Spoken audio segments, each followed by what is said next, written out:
الحمد للہ الحمد للہ الذی ذی العزت والعلا والصلاة والسلام علی سید الانبیاء شمس الضحیٰ بدر الدجا نور الہدا منبع الجود والعطا اما بعد فاعوذ باللہ من الشیطان الرجیم بسم اللہ الرحمن الرحیم خذ العفو وأمر بالعرف وأعرض عن الجاہلین صدق اللہ العظیم وصدق رسولہ النبی الکریم ان اللہ وملائکتہ یصلون علی النبی یا ایہا الذین آمنوا صلوا علیہ وسلموا تسلیما الصلاة والسلام علیک یا سیدی یا رسول اللہ وعلی آلک واصحابک یا سیدی یا حبیب اللہ الصلاة والسلام علیک یا سیدی یا رحمۃ للعالمین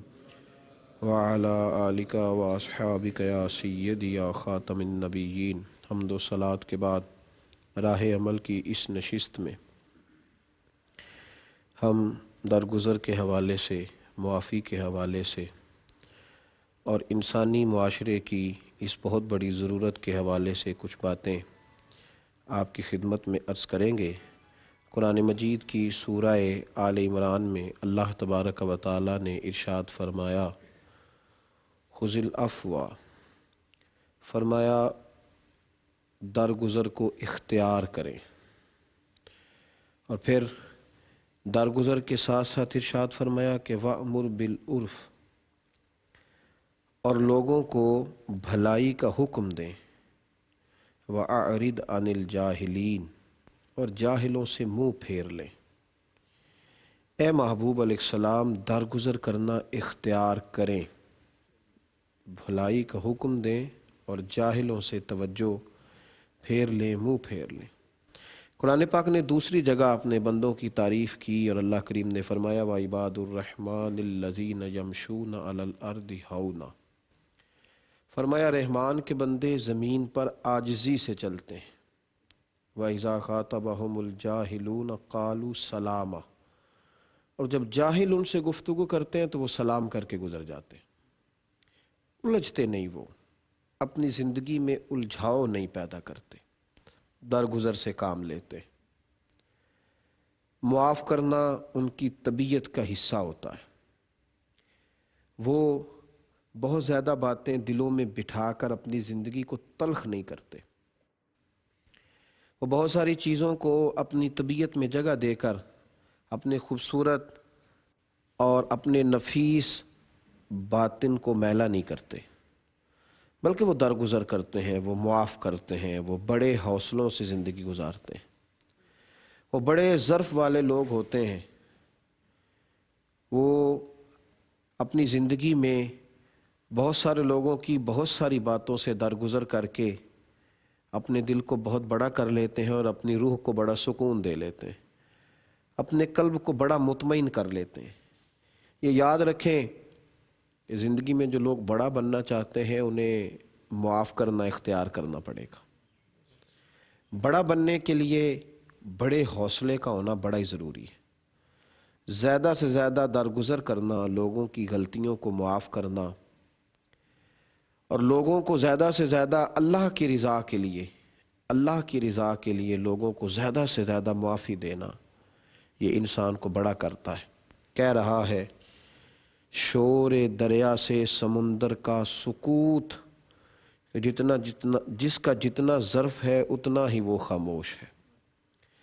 حوصلہ پیدا کریں، بات بات پہ بدلہ لینے کا مزاج بنانا، اینٹ کا جواب پتھر سے دینے کی کوشش کرنا، یہ حوصلہ مند لوگوں کا طریقہ نہیں ہے۔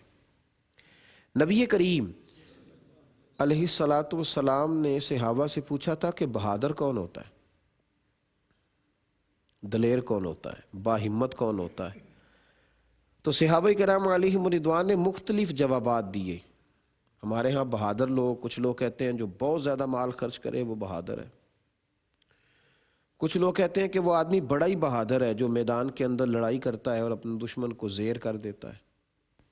ہمارے ہاں تو زیادہ وزن اٹھانے والے کو بھی بہادر کہہ دیا جاتا ہے۔ تو لوگوں نے بہادری کے مختلف اقسام وہاں بھی بیان کی، نبی پاک علیہ السلام سنتے رہے، اور میرے محبوب نے جب بہادری کی تشریح اپنی زبان سے بیان فرمائی نا، جب نبی کریم علیہ السلام نے بہادری کی تشریح بیان کی تو صحابہ کہتے ہیں ہماری سوچوں کے رخ ہی بدل گئے۔ بہادر کون ہے؟ پہلوان بہادر ہے، فلاں بہادر ہے، فلاں بہادر ہے۔ تو محبوب نے فرمایا نہیں بھائی، بہادر تو وہ ہے جو غصے کے وقت اپنے آپ کو کنٹرول کر لیتا ہے، وہ بہادر ہے۔ اور جس نے شدید غضب کے وقت اپنے آپ کو کنٹرول نہیں کیا وہ بزدل ہے، جو اپنے آپ پہ قابو ہی نہیں پا سکا۔ کتنے سارے ہمارے کام ہیں جو صرف اس لیے خراب ہو رہے ہیں کہ ہمیں بے جا غصہ آتا ہے۔ لوگ نفسیات کے مریض ہو گئے صرف اس وجہ سے کہ غصہ بہت کرتے ہیں، بہت جلال آتا ہے۔ بہت سارے عظیم رشتوں کو ہم نے توڑ دیا۔ ایک دن میں اگر 100 لوگ کسی عالم سے کوئی مسئلہ پوچھتے ہیں، شرعی سوال کرتے ہیں، تو ان میں کم از کم 90-95 وہ ہوتے ہیں جو طلاق کا مسئلہ پوچھتے ہیں، اور طلاق کا سبب وہ یہ بتاتے ہیں کہ غصہ بڑا آیا تھا تو اپنی بیوی کو طلاق دے لی۔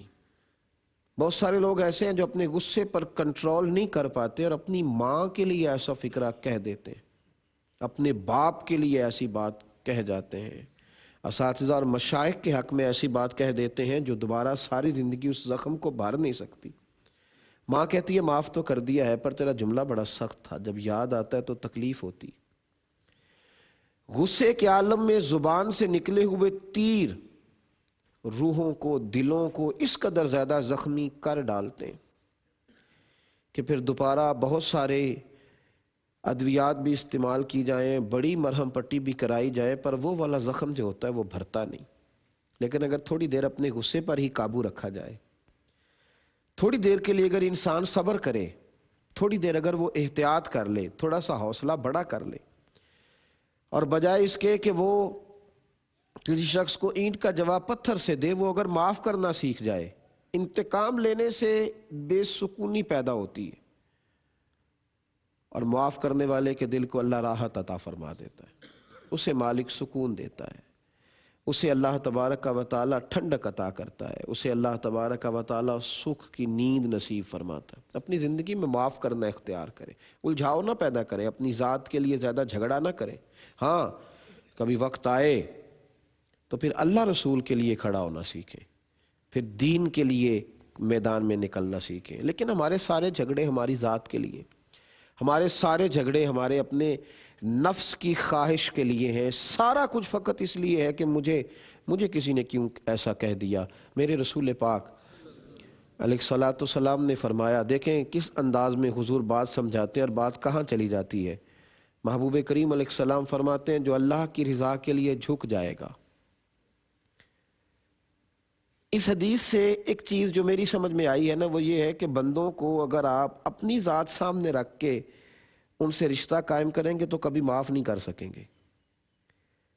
اگر میں اور سامنے والا ایک دوسرے کی ذات سامنے رکھیں گے تو کبھی معافی نہیں ملے گی، لیکن اگر ان دونوں کے بیچ اللہ کی ذات کو رکھ لیں گے نا، پھر بڑی جلدی معافی ہو جائے گی۔ اگر سامنے والے کے اور اپنے بیچ اپنے رب رسول کی ذات کو رکھیں گے نا، دین کو رکھیں گے، پھر معافی دینا آسان ہو جائے گا، پھر نیکی کرنا آسان ہو جائے گا، پھر سامنے والے سے پیار کرنا آسان ہو جائے گا۔ نبی پاک علیہ الصلاۃ والسلام نے ارشاد فرمایا کہ تم اللہ کی رضا کے لیے جھک جاؤ، لوگوں کو معاف کرو، اللہ تبارک و تعالی تمہیں عزت عطا فرما دے گا، اللہ تمہیں وقار دے گا، معاف کرنے والے کی عزت میں اضافہ ہوگا، اسے اللہ اعزاز دے گا۔ مسند امام احمد بن حنبل میں حدیث ہے، نبی کریم علیہ الصلاۃ والسلام فرماتے ہیں حضرت موسیٰ کلیم اللہ علی نبی نام علیہ الصلاۃ والسلام کوہ طور پہ تشریف لے گئے تو رب کریم کی بارگاہ میں عرض کیا کہ مالک، ہر آدمی کہتا ہے میں بڑا معزز ہوں، اللہ نے بڑی عزت دی ہے جی، بڑی خیر ہے۔ ہر شخص کہتا ہے کہ میں بڑا معزز ہوں، کوئی ذات کے لحاظ سے، کوئی نسب کے لحاظ سے، کوئی کاروبار کے لحاظ سے، کوئی منصب، عہدے اور سوسائٹی میں اپنے معیار کے لحاظ سے لوگ اپنے آپ کو اعزاز والا سمجھتے ہیں۔ تو من اعز عبادک یا اللہ، حضرت موسیٰ کلیم عرض کرنے لگے اے اللہ تو بتا تیری نظر میں معزز بندہ کون سا ہے؟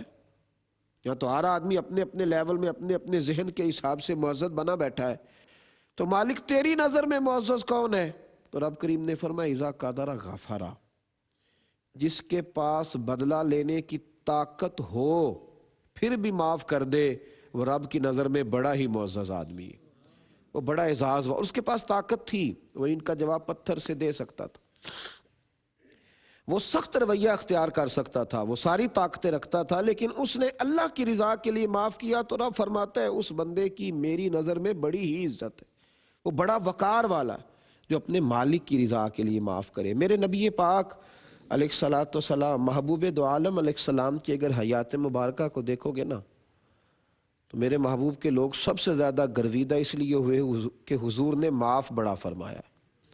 نبی کریم بڑا معاف کرتے تھے، حضور بڑا معاف کرتے تھے۔ جناب سراقہ بن مالک رضی اللہ تعالیٰ عنہ کہتے ہیں میں تو گرفتار کرنے گیا تھا نبی پاک علیہ السلام کو ہجرت کے راستے میں، گرفتار کرنے گیا، کسی کو پکڑنے گیا، اسلحے سے لیس ہو کے گیا، اپنے ساتھ سپاہی لے کر کے گیا، اور کہتے ہیں نبی پاک علیہ السلام کو ایک جگہ میں نے پا لیا، اور جب میں حضور کو گرفتار کرنے لگا تو میرے محبوب کو اللہ نے با اختیار بنایا ہے، حضور نے زمین کو حکم دیا تو زمین نے جناب سراقہ بن مالک کے گھوڑے کی ٹانگیں پکڑ لی۔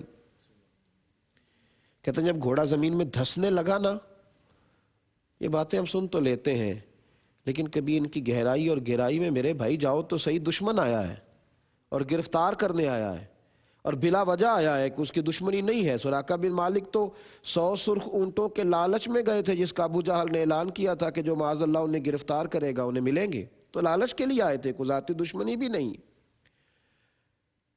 جو آدمی اس انداز میں آئے اور پھر انسان کا اس پر قبضہ ہو جائے، یعنی یوں سمجھ لیں کہ چور گھر میں آیا اور اس پر ہمارا قبضہ ہو گیا، قاتل گھر میں قتل کرنے آیا پر ہمارے قابو آ گیا، تو کہتے ہیں جب ٹانگیں گھوڑے کی زمین میں دھسنے لگی نا تو میں نے کہا یا رسول اللہ معاف کر دے۔ ڈاکو قابو آیا ہو اور بندہ اسے معاف کرے، قاتل ہمارے قبضے میں آ جائے اور انسان معاف کرے، خاصا مشکل کام ہے۔ لیکن سراقہ کہتے ہیں میں نے کہا حضور معاف کر دیں تو میرے محبوب نے 1 منٹ بھی نہیں لگایا، فوراً کہا جا میں نے معاف کیا، جا میں نے معاف کیا۔ سراقہ کہتے ہیں کہ میں نے پھر حملہ کرنا چاہا، میں پھر آگے بڑھا، یہ مشکل کام ہے، یہ آسان نہیں ہے۔ کہتے ہیں میں نے دوبارہ حملہ کرنا چاہا، اور جب میں نبی پاک علیہ السلام کے قریب ہونے لگا میرے دل میں خیال آیا، انسان ذرا دیر سے مانتا ہے کہ شاید گھوڑا پھسل گیا ہو، شاید کوئی معاملہ اور ہو۔ جب میں گرفتار کرنے کے لیے آگے بڑھا تو حضور نے پھر زمین کو حکم دیا۔ ذرا سوچنا، ذرا اس پر غور کرنا کہ ایک آدمی کو بھی معاف کیا ہے لیکن وہ باز نہیں آیا، اس نے ابھی معافی ملی اور ابھی دوبارہ حملہ کر دیا ہے اور ہے ہمارے قابو میں۔ نبی پاک علیہ السلام نے پھر زمین کو حکم دیا، زمین نے پھر گھوڑے کی ٹانگیں پکڑ لی، جب دھسنے لگے پھر کہا حضور معاف کر دے، ابھی تو معافی دی تھی، تو نہیں باز آتا، تو نہیں باز آئے گا۔ لیکن کہتے ہیں میرے محبوب کا کرم، میرے محبوب کی رحمت اور میرے رسول پاک علیہ الصلوۃ والسلام کا انداز دیکھے، میں نے دوبارہ معافی مانگی تو حضور نے چند سیکنڈ بھی نہیں لگائے، فرمایا جا تجھے معاف کیا۔ سراقہ بن مالک کہتے ہیں کہ میرے اندر کے نفس کا یہ حال تھا کہ میں نے تیسری دفعہ حملہ کر دیا، اور جب میں نبی کریم صلی اللہ تعالیٰ علیہ وآلہ وسلم کے قریب گیا تو حضور نے پھر زمین کو حکم دیا، زمین نے پھر گھوڑے کی ٹانگیں پکڑ لی، اور جب دھسنے لگا تو میرے اندر سے آواز آئی، اب ذرا مشکل ہے چونکہ 3 دفعہ ہو گیا لیکن میں پھر کوشش کرتا ہوں۔ میں نے کہا یا رسول اللہ معاف کر دیں، کہتے ہیں قربان جاؤں محبوب کے حوصلے کے، حضور نے بالکل دیر نہیں لگائی، جب نبی پاک نے کہا نا جا تجھے معاف کیا تو سراقہ کہتے ہیں پھر میرے اندر سے آواز آئی کہ سراقہ جو اتنی دفعہ معاف کرے وہ عام نہیں، وہ اللہ کا لاڈلا رسول ہے۔ کہتے ہیں تیسری دفعہ حضور نے معاف کیا تو میں نے کلمہ پڑھنا شروع کر دیا، میں حضور کا غلام ہو گیا۔ اس کا مطلب ہے معاف کر کے تو آپ کسی کو غلام بنا سکتے ہیں، بدلہ لے کے تو آدمی دشمن ہی بنتا ہے۔ آپ بدلے لیتے جائیں دشمنیاں بڑھتی جائیں گی، آپ معاف کرتے جائیں لوگ غلامی کرتے جائیں گے، محبت کرتے جائیں گے، وارفتگی ہوتی جائے گی، قرب ہوتا جائے۔ معاف کریں، حوصلہ بڑا کریں، اپنی طبیعت کے اندر یہ چیز پیدا کریں، ذرا معاف تو کر کے دیکھیں۔ نبی پاک علیہ السلام ایک صحابی کی طرف تشریف لے گئے تو اپنے غلام کو مار رہے تھے، تو حضور صلی اللہ علیہ وسلم نے فرمایا اسے معاف کرو۔ ہمارے پاس بڑے بہانے ہوتے ہیں نا، معافی دینے کا ارادہ نہیں ہوتا تو پھر بہت بہانے، بہت باتیں، بہت دلائل۔ کہ یا رسول اللہ صلی اللہ علیہ وسلم کتنی دفعہ معاف کروں، کتنی دفعہ معاف کروں، یہ ہر بات پہ غلطی کرتا ہے، ہر بات پہ یہ چیزوں کو توڑتا ہے، ہر دفعہ میرا نقصان، آخر کتنا معاف کروں؟ تو کہتے میری سوچ نہیں تھی جتنی بڑی حضور نے بات کر دی، اور اتنی بڑی میرے محبوب نے بات کی کہ بالکل زاویہ نگاہ بدل کے رکھ دیا۔ یا رسول اللہ کتنی دفعہ معاف کروں؟ کہتے بڑے حوصلے اور اطمینان سے کھلے چہرے کے ساتھ نبی پاک علیہ السلام نے فرمایا اتنی دفعہ معاف کر جتنی دفعہ میرا رب تجھے معاف کرتا ہے۔ ذرا گننا اپنی زندگی کی غلطیاں، شمار کر اپنے گناہوں کو، حساب کر اپنی کوتاہیوں کا، غور کر کہاں کہاں تو بھولتا ہے۔ ایک دن میں کتنی اذانیں ہوتی ہیں تو کتنی نمازیں چھوڑتا ہے، کتنی جگہ دل توڑتا ہے، کتنی جگہ اس کی زمین پر رہ کر اس کی نافرمانی کرتا ہے، اس کا رزق کھا کر کے کس قدر زیادہ تو اس کے قانون کو توڑتا ہے، اور جتنی دفعہ وہ تجھے معاف کرتا ہے نا، تو بھی تھوڑا حوصلہ کر، تو بھی دوسروں کو معاف کر۔ تو میرے بھائی درگزر سے، معافی سے، اور حضور صلی اللہ تعالیٰ علیہ وسلم نے تو ہمیں رحمت حاصل کرنے کا طریقہ بتلایا، فرمایا تم اللہ کے بندوں پہ رحم کرو، اللہ تم پہ رحم کرے گا، تم اللہ کے بندوں کو معاف کرو، اللہ تمہیں معاف کرے گا۔ میرے حبیب کریم علیہ الصلاۃ والسلام اس درگزر کو، اس معافی کو پسند کرتے۔ غورث بن حارث ایک شخص تھا، وہ کہتے ہیں نبی کریم علیہ الصلاۃ والسلام نا ایک جہاد سے واپس آ رہے تھے، تو جب نبی پاک صلی اللہ تعالیٰ علیہ وسلم جہاد سے واپس آئے نا، تو حضور کے دستے مبارک میں تلوار رہتی تھی، حضور نے تلوار ایک درخت کے ساتھ لٹکا لی، اور محبوب اس درخت کے پاس آرام کرنے لگے۔ صحابہ ذرا دور دور اپنی اپنی جگہوں پہ تھکے ہوئے تھے، سفر کی تھکان تھی، آرام کر رہے تھے۔ غورث بن حارث کہتے ہیں جب میری نظر پڑی تو میں نے کہا موقع بڑا اچھا ہے، میں نے وہ تلوار اتاری، اور میں نے تلوار اتار کے نیام سے نکالی، تو میں نے کہا کہ حضور علیہ الصلاۃ والسلام آرام کر رہے تھے، میں نے کہا کہ اب میں پورا قابو پا گیا ہوں، معاذ اللہ میں شہید کر دوں گا۔ کہتے جب میں نے تلوار نکالی تو میرے محبوب نے آنکھیں کھولی، نبی کریم علیہ الصلاۃ والسلام بڑے اطمینان سے اٹھے، دستار مبارک کو سیدھا کیا، تو غورث بن حارث کہنے لگا آپ میرے قابو میں ہیں، اب آپ کو مجھ سے کون بچائے گا؟ تو محبوب نے بڑے اطمینان سے بڑے خوبصورت انداز میں فرمایا مجھے میرا اللہ بچائے گا۔ کہتے جب کہا نا اللہ بچائے گا تو میں کانپنے لگا اور میرے ہاتھوں سے تلوار گری، تو مصطفیٰ کریم علیہ الصلاۃ والسلام نے تلوار اٹھا کے فرمایا مجھے تو اللہ نے بچا لیا، تو بتا اب تجھے کون بچائے گا؟ تلوار تو میرے ہاتھ میں آ گئی، اب تجھے کون بچائے گا؟ غورث بن حارث کافر تھے، پر کہتے میں یہ جانتا تھا، یہ بعد میں مسلمان ہوئے، باسیرت نگاروں نے لکھا، کہنے لگے کہ میں یہ جانتا تھا کہ حضور درگزر بڑا کرتے ہیں، معاف بڑا کرتے ہیں۔ جب مصطفیٰ کریم علیہ السلام نے فرمایا نا اب تجھے کون بچائے گا، تو میں نے کہا یا رسول اللہ مجھے آپ کا درگزر کرنے والا وصف بچائے گا، آپ کا رحمت للعالمین ہونا بچائے گا، آپ کا کریم ہونا، مہربان ہونا بچائے گا۔ تو کہتے ہیں اس شخص کو جو قتل کرنے آیا تھا، مصطفیٰ کریم نے فرمایا جا میں نے تجھے معاف کیا، جا میں نے تجھے معاف۔ ہم تو چھوٹی چھوٹی باتوں میں بدلہ لینا چاہتے ہیں۔ اگر کوئی گاڑی والا کراس کر گیا نا رستے میں، تو جب تک ہم اسے کراس نہیں کریں گے اندر کی آگ نہیں بجھے گی۔ اگر کوئی ایک بات کر گیا ہے تو جب تک 10 نہیں کریں گے طبیعت ٹھنڈی نہیں ہوگی۔ ایسے کیسے ہو گیا، مجھے ہی کہہ گیا، ماں بدولت کوئی بات کر گیا، اس نے سوچا ہی نہیں۔ بلکہ یہ بہت بڑا فخر ہے اس دور کا کہ اب اسے پتا چلے گا اس کا پالا کس کے ساتھ پڑا ہے۔ یہ بہت بڑا جملہ کہہ کے لوگ اس کو بیان کرتے ہیں، سنائی ہیں 4 باتیں، پھر اس کو آگے سے جواب نہیں آیا، اور میاں کہنے والے تو کہہ ہی دیتے ہیں، یہ سننے والے ہیں جو کمال کرتے ہیں۔ یہ کوئی کمال ہے اینٹ کا جواب پتھر سے دینا؟ یہ کوئی بات ہے کہ یہ پھر آپ میں اور سامنے والے میں فرق کیا رہ گیا؟ اگر آپ نے 1 کی 10 سنائی تو پھر تو آپ بڑے مجرم ہو گئے۔ بڑی خوبصورت بات، رب کریم کے بندے باتیں کرتے ہیں پر کیفیات بدل دیتے ہیں۔ خواجہ نظام الدین صاحب محبوب الہی رحمت اللہ تعالی علیہ کا مرید حاضر ہوا خانقاہ شریف پہ، تو آ کے خواجہ صاحب سے عرض کرنے لگا حضور بڑی ہو گئی معافیاں، بڑا ہو گیا درگزر، اب جو میرے رستے میں کانٹے بچھائے گا میں بھی اس کے رستے میں کانٹے ہی بچھاؤں گا۔ کہتے ہیں نا ہم لوگ کہ میں اچھے کے ساتھ اچھا ہوں پر برے کے ساتھ برا ہوں، تو یہ کوئی کمال نہیں میاں، اچھے کے ساتھ تو سارے ہی اچھے ہوتے ہیں، یہ کوئی کمال ہے اچھے کے ساتھ اچھا ہوں؟ یہ کوئی کمال ہے؟ کمال تو یہ ہے کہ وہ اچھا نہیں ہے پر میں اس کے ساتھ اچھا ہوں، یہ کمال ہے۔ اچھوں کے ساتھ تو گزارا ہو ہی جاتا ہے، مزہ تو تب ہے جب تیرا بروں کے ساتھ بھی وقت گزرے، جب تلخ لوگوں کے۔ حضرت خواجہ نظام صاحب کا محبوب جو ہے وہ غلام اور مرید کہنے لگا حضور اب میں بھی کانٹے بچھاؤں گا، تو خواجہ صاحب نے تھپکی بھی دی، ماتھا بھی چوما، اس کا غصہ ٹھنڈا کیا اور فرمانے لگے نہیں بیٹے، ہم نے کانٹوں کے جواب میں کانٹے نہیں بچھانے، بلکہ ہم نے تو کانٹے چننے ہیں، لوگ کانٹے بچھاتے جائیں تو چنتا جایا کر، تو اٹھاتا۔ کہا حضور کتنے کو؟ نہیں میں حضور اب مجھے معاف کیجئے گا، میں بھی کانٹے بچھاؤں گا۔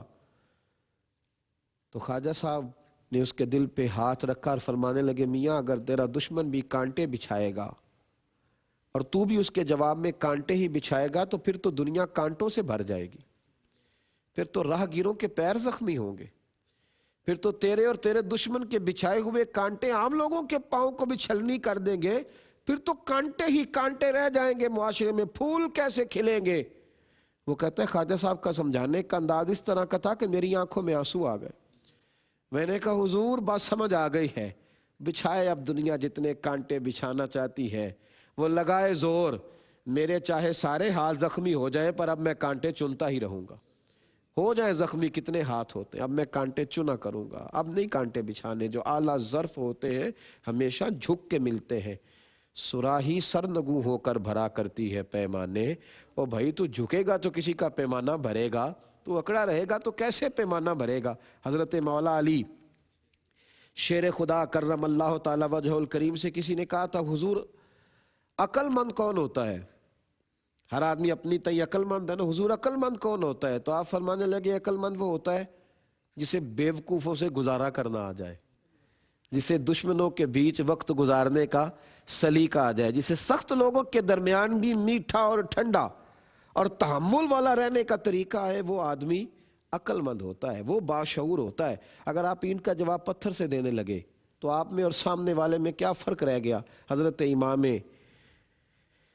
زین العابدین رضی اللہ تعالیٰ عنہ، امام علی مقام سیدنا امام حسین رضی اللہ تعالیٰ عنہ کے کربلا میں بچنے والے اکیلے بیٹے، اہل بیت نبوت کے سپہ سالار مسجد نبوی شریف سے نکلے تو کسی حکمران نے کسی آدمی کو پیسے دیے کہ امام کا بڑا اکرام ہے، بڑی عزت ہے، لوگ بڑا پیار کرتے تھے، تو وہ جلنے لگا، کہنے لگا جب یہ مسجد سے نکلے تو معاذ اللہ تم نے انہیں برا بھلا کہنا۔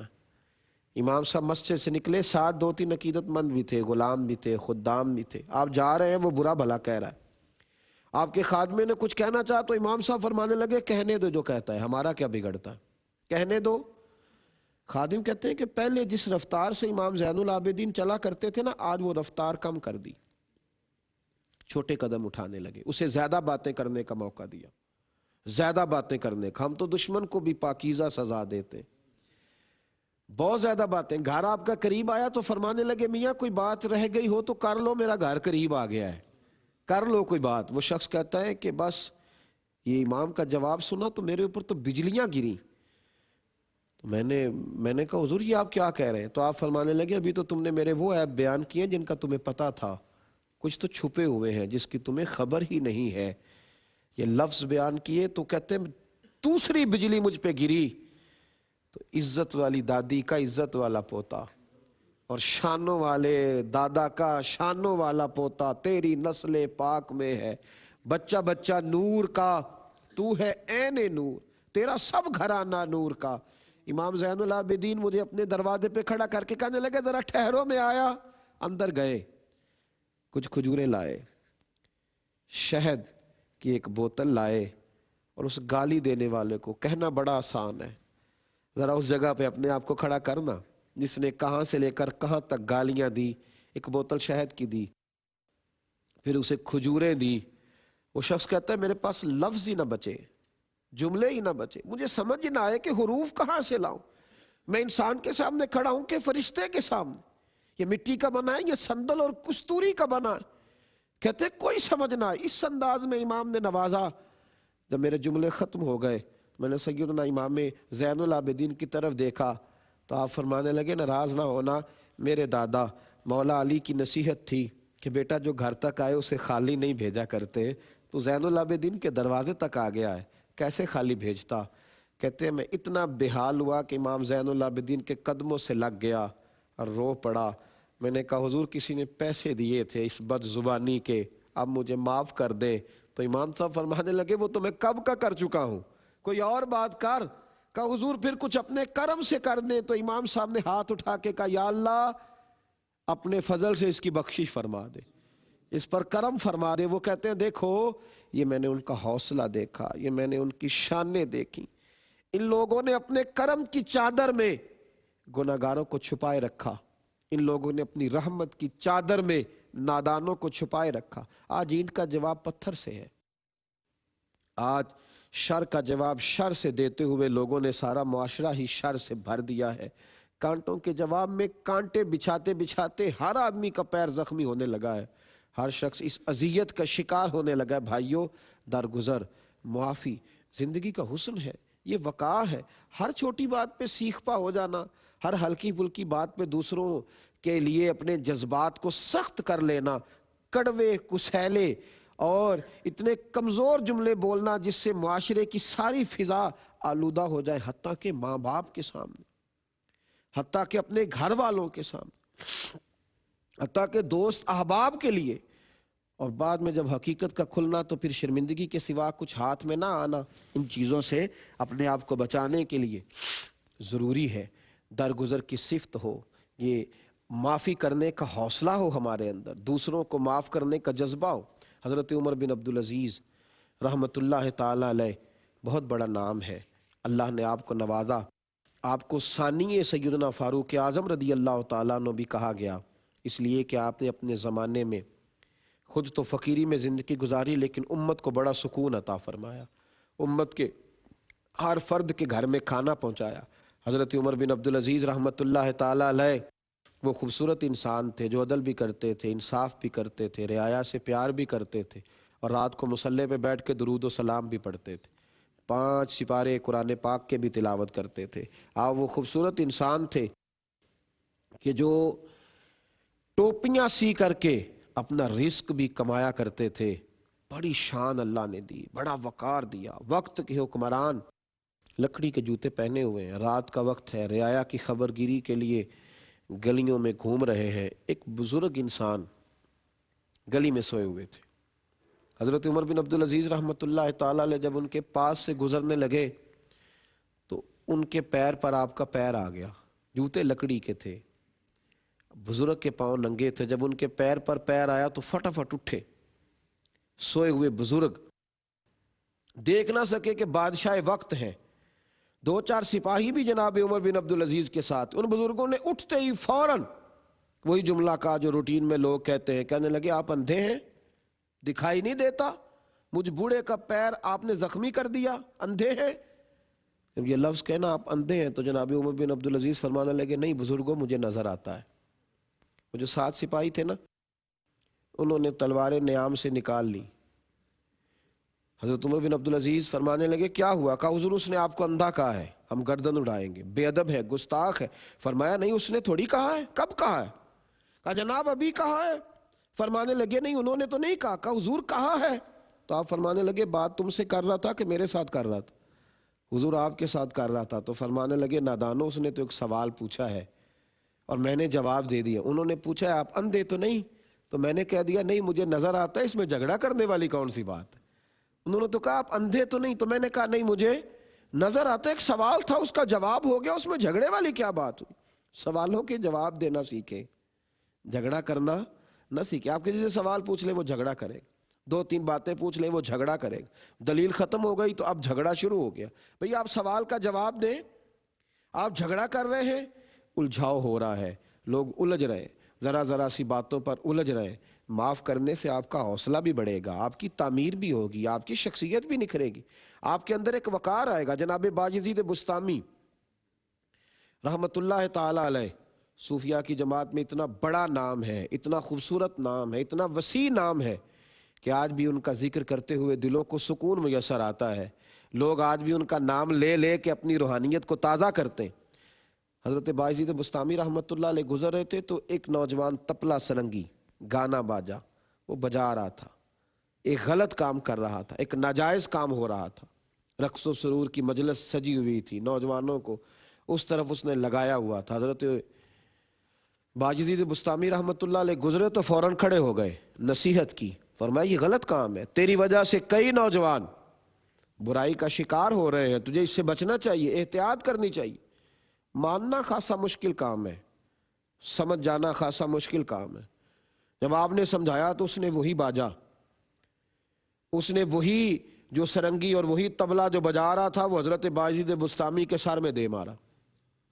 بوڑھے آدمی تھے، سر پھٹ گیا، گھر تشریف لے گئے۔ خدام کہتے ہم نے تیاری کر لی کہ شام کو نکلیں گے ہم بھی ڈنڈے لے کے اور بدلہ لے کر کے آئیں گے۔ کچھ وقت گزرا، حضرت باجزید بستامی نے مرہم پٹی کرائی اور پھر آپ نے حلوہ منگایا، میٹھی چیز منگائی، پھر آپ نے 10 دینار منگائے اور آپ نے اپنے خادم سے کہا کہ یہ لے جا، اس نوجوان سے کہنا وہ میرے سر پہ مارنے سے نا وہ تیرا گانے باجے کا آلہ ٹوٹ گیا تھا، یہ 10 دینار اس کے رکھ لے، اور تیرے مسکراتے چہرے پر میں نے دیکھا تھا کہ خفگی سی آ گئی تھی، ماحول بد مزہ ہو گیا تھا، تو یہ میٹھا اس لیے بھیج رہا ہوں، اور ساتھ اسے جا کے پیغام دینا کہ اپنے لیے میں نے تجھے نہیں منع کیا تھا، اللہ رسول کے لیے کیا تھا، اور یہ منع میں تجھے کرتا ہی رہوں گا، اس کام سے میں باز نہیں آؤں گا۔ اور اسے کہنا کہ میرے دل میں کوئی خفگی نہیں، تو نے بوڑھے آدمی کا سر پھوڑ دیا، مجھے کوئی تکلیف نہیں، میں ابھی بھی تیار ہوں اور میں تجھے کب کا معاف کر چکا ہوں۔ اللہ اکبر! جب یہ لفظ کہے نا اس خادم نے جا کے اس نوجوان سے، تو وہ دوڑا ہوا آیا، حضرت کے قدموں میں آ کے بیٹھا اور چہرہ دیکھ کے کہنے لگا حضور آپ کی ایک تبلیغ وہ تھی اور ایک تبلیغ آپ کی وہ ہے جس میں آپ نے مجھے معاف کیا ہے، اور کہا حضور آپ نے معاف کر کے جو میرے لیے اچھے کلمات کہے ہیں تو میں آپ کے ہاتھ پہ توبہ کرتا ہوں، آج کے بعد نہ گناہ کا کوئی کام کروں گا اور نہ میں اس طرف توجہ کروں گا۔ تو ہمارا معاف کرنا، ہمارا درگزر کرنا بڑی ساری چیزوں کو ٹھیک کرے گا۔ معاف کرنا سیکھیں، گھر والوں کو معاف کریں، دائیں بائیں والوں کو معاف کریں، اپنے دوستوں کو معاف کریں، غلطیوں سمیت لوگوں کو قبول کرنے کی کوشش کریں، اصلاح احوال کا کام کریں، لوگوں کی کمزوریوں کو درست کرنے کی کوشش کریں۔ لیکن ہم ڈنڈے کے ساتھ، ہم سختی کے ساتھ، ہم اذیت دے کر لوگوں کو درست کرنا چاہتے ہیں، اس طرح لوگ درست نہیں ہوتے۔ حضرت فخر جہاں دہلوی رحمت اللہ تعالی علیہ کی شہرت جب بہت ہو گئی اور لوگ بہت ماننے لگے، اور آپ جب نکلتے تھے جامع مسجد سے تو ہزاروں کا مجمع آپ کے عقیدت مندوں کا ہوتا تھا، تو بادشاہ نے ایک طوائف کو پیسے دے کے تیار کیا کہ حضرت پہ الزام لگانا ہے۔ وہ طوائف تیار ہو کے آئی، ہزاروں کے مجمع میں جمعے کے دن جب حضرت نکل رہے تھے تو اچانک آئی دلی کی وہ طوائف، اتنے بڑے شیخ اور صوفی سے آ کے کہنے لگی کہ رات آپ میرے گھر آئے تھے رقص و سرور کی محفل میں، پر آپ کھوٹے سکے ہی دے گئے، تو آپ یہ رکھ لیں، دکاندار نے لیے نہیں، چاہتے تو آپ اس سے سختی کرتے، مرید اسے مارتے، کیا کچھ ہوتا، لیکن حضرت سمجھ گئے کہ یہ سازش ہے، بادشاہ نے اس کو تیار کیا تھا اس سازش کے لیے، تو حضرت نے اسے اصلی سکے دیے اور پھر اس طوائف کے سر پر گویا ہاتھ رکھ کے کہا بیٹی، او میری بیٹی، او میری بیٹی، تو کھوٹے سکے دے جا، اصلی لے جا، اور جب بھی تیرا دل کرے نا اصلی سکے لینے کو تو آ جانا، فخر جہاں کا دروازہ کھلا ملے گا۔ یہ کہہ کے آپ آگے بڑھے تو عورت چیخے مار کے روئی، آپ کے قدموں میں بیٹھ گئی اور کہنے لگی او دلی کے فقیر اور درویش، سارا شہر مجھے گندی نظروں سے دیکھتا ہے، مجھے تو بہن بیٹی کبھی کسی نے کہا ہی نہیں، تجھے میں بدنام کرنے آئی تھی اور تو نے مجھے ہی بیٹی بنا لیا ہے، اتنا درگزر کیا کہ مجھ لتھڑی ہوئی کو بیٹی بنایا۔ اب میں دلی والوں کو بتاؤں گی فخر جہاں کی بیٹی کیسی ہوتی ہے، چہرے پہ نقاب ڈال کے کہنے لگی لوگو اب میرے گھر کو رقص و سرور کی جگہ سمجھ کے نہ آنا، اب میں اسے مسجد بناؤں گی اور قیامت تک میرے نبی پاک کے نام کی وہاں سے اذانیں پڑھی جائیں گی۔ تو درگزر کرنا تو لوگوں کی اصلاح کر سکتا ہے، لیکن اگر آپ اینٹ کا جواب پتھر سے دیں گے تو پھر اصلاح نہیں ہوگی۔ حوصلہ بڑا کریں، معاف کرنا سیکھیں، پیار کرنا سیکھیں، پھر دیکھیں لوگ کس تیزی کے ساتھ ہمارے قریب آتے ہیں۔ دعا کرتا ہوں اللہ تعالیٰ کی بارگاہ میں مالک کریم ہمیں صحیح معنوں میں اپنے محبوب کی تعلیمات پر عمل کی توفیق عطا فرمائے۔ آخر دعوانا ان الحمدللہ رب العالمین۔